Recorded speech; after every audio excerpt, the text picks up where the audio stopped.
Although the director is dressed modestly in putty-colored pants, a denim button-down, and a battered baseball cap for this autumn afternoon, the environment surrounding him is anything but.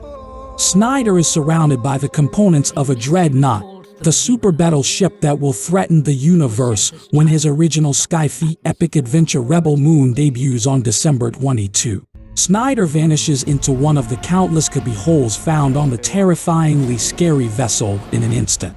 This dreadnought-class ship is, after all, a weapon, and, like all excellent weapons, it conceals information.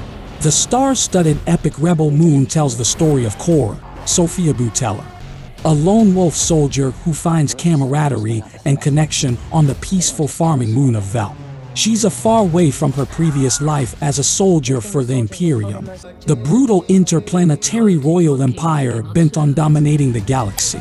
But Cora's violent past is resurrected when cruel Admiral Atticus Noble, Ed Skrein, arrives in Vel on the orders of the Imperium's tyrant regent, Belisarius Frothy, in a dreadnought-class battle cruiser. When it becomes evident that Noble's demands on Vel would mean the end of the peaceful colony there, Cora becomes rebellious, get it, and embarks on a mission to recruit freedom fighters to her cause.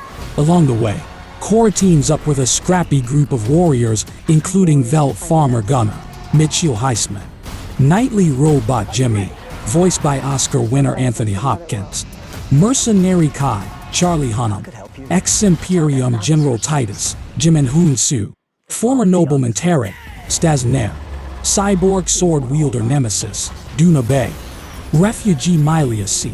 Duffy, and the insurgent siblings Darian, Ray Fisher, and Devra Bloodaxe, Cleopatra Coleman.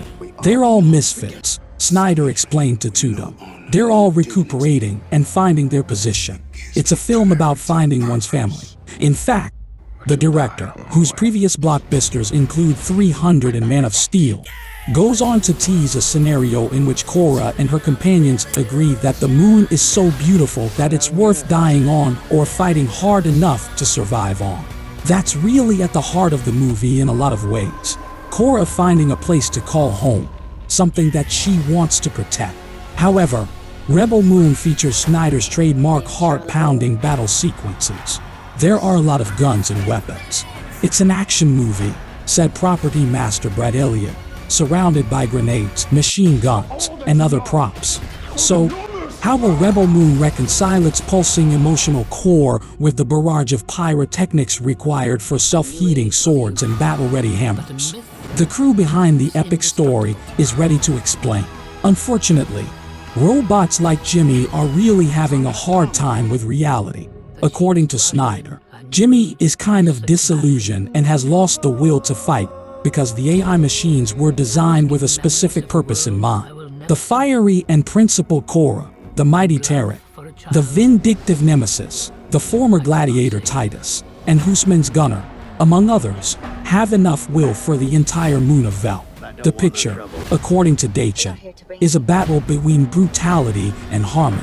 Admiral Noble's frightening traversal of the galaxy destroys civilizations and entire worlds.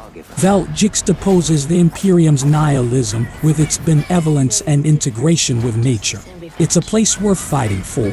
According to Dachin, expect some significant world building when Cora leaves her adopted home to recruit her motley crew of rebel misfits. To cite just one of Snyder's eye-candy locations, the town of Providence refers to the aesthetics of a town from the old American West.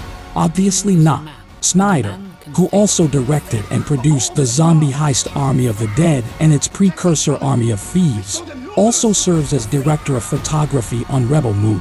He also co-wrote the screenplay. It's harder for me not to shoot Rebel Moon as the DP. At least this way, I don't have much downtime and I can stay focused, he explained.